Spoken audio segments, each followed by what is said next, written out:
саламатсыздарбы? Кандайдыр бир документти сканерлөө керек болсо, бизге принтер жана ноутбук керек болот. Принтерди жандырабыз.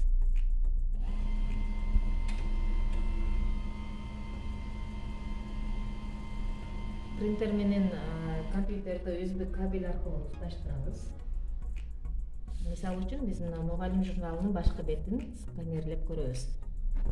Принтерге салабыз. Сканерлөө үчүн бул жерден copy scan деген кнопканы басабыз. Компьютер, окей. Эгерде түстүү сканерлөө керек болсо, цветное сканирование, окей басабыз. Принтер сканерлөөнү баштады. Канча пайыз сканерленип жатканы компьютерден көрүнүп турат. Сканерлеген сүрөт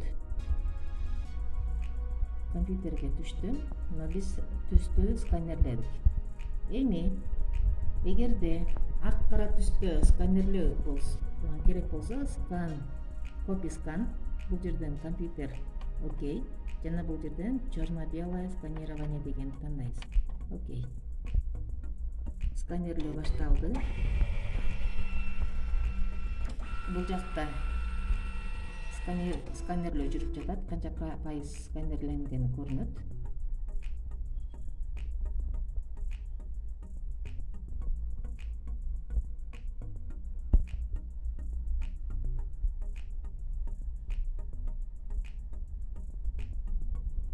Мына бизде сканерлеген документибиз компьютерге түштү. Азыр ачып көрөбүз.